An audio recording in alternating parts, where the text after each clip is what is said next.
तो आज हम जरा भारतीय संविधान के पन्नों में गोता लगाते हैं और समझने की कोशिश करते हैं कि एक राज्य के राज्यपाल यानी गवर्नर की भूमिका असल में होती क्या है। चलिए शुरू करते हैं। तो चलिए सबसे पहले एक बड़ा बेसिक सा सवाल उठाते हैं। आखिर किसी भी भारतीय राज्य का संवैधानिक यानी कॉन्स्टिट्यूशनल हेड होता कौन है?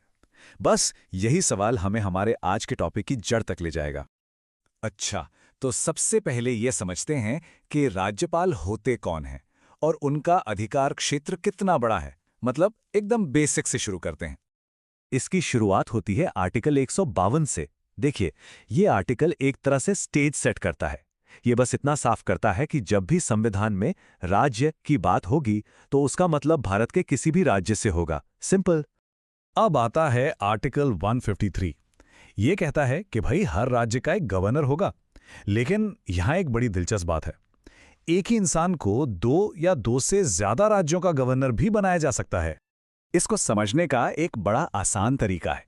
सोचिए, जैसे एक मास्टर जी एक ही टाइम पर क्लास 1 और क्लास 2 दोनों को पढ़ा सकते हैं, ठीक वैसे ही एक गवर्नर भी दो अलग-अलग राज्यों को एक साथ मैनेज कर सकते हैं। तो इस पूरी बात को याद रखने के लिए एक सिंपल सी ट्रिक है। हर राज्य का मुखिया राज्यपाल राजा। ये लाइन गवर्नर की पोजीशन को बिल्कुल साफ कर देती है। अगला है आर्टिकल 154, जो शक्तियों यानी पावर्स की बात करता है। इसके हिसाब से राज्य की सारी एग्जीक्यूटिव पावर गवर्नर के हाथ में होती है। लेकिन इसमें एक पेच है। वो इस पावर का इस्तेमाल अपने मंत्रियों की सलाह पर ही करते हैं। और इसी शक्ति के संतुलन को याद रखने के लिए हमारी अगली ट्रिक है, शक्ति है गवर्नर में, चलती है मंत्रियों से। ये गवर्नर और उनके मंत्रियों के रिश्ते को एकदम क्रिस्टल क्लियर कर देती है। ठीक है, तो अब चलते हैं हमारे दूसरे हिस्से पर, अपॉइंटमेंट और कार्यकाल। मतलब कोई व्यक्ति गवर्नर की कुर्सी तक पहुंचता कैसे है और कब तक उस पर रहता है, आइए जानते हैं। तो कोई गवर्नर बनता कैसे है? प्रोसेस काफी सीधा साधा है। आर्टिकल 155 के मुताबिक राष्ट्रपति उन्हें अपॉइंट करते हैं।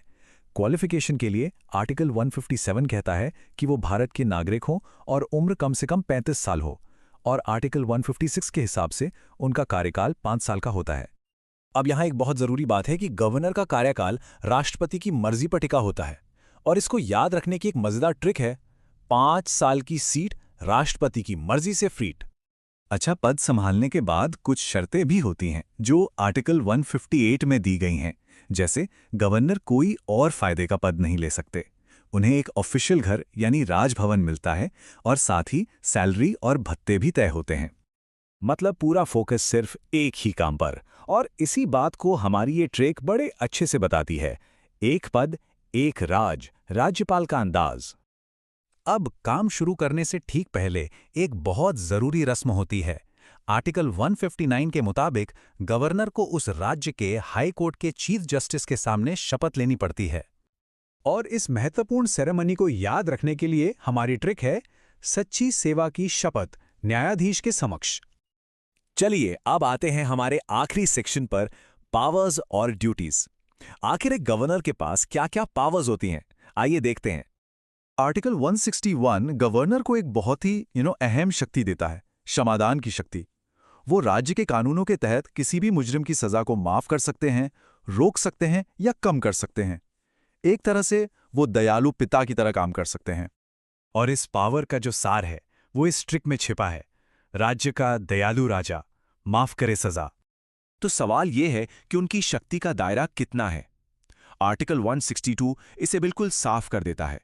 गवर्नर की एग्जीक्यूटिव पावर उन सभी मामलों तक फैली हुई है जिन पर उस राज्य की विधानसभा कानून बना सकती है।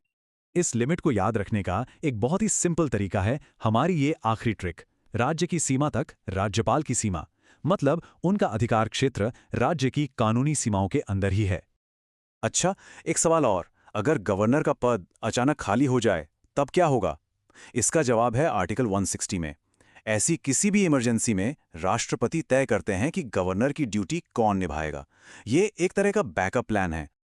तो चलिए फटाफट से देख लेते हैं कि हमने अब तक क्या समझा। राज्यपाल राज्य के कॉन्स्टिट्यूशनल हेड हैं। उन्हें राष्ट्रपति नियुक्त करते हैं, जिस वजह से वो केंद्र और राज्य के बीच एक अहम कड़ी बन जाते हैं। और सबसे जरूरी बात, वो अपनी सारी एग्जीक्यूटिव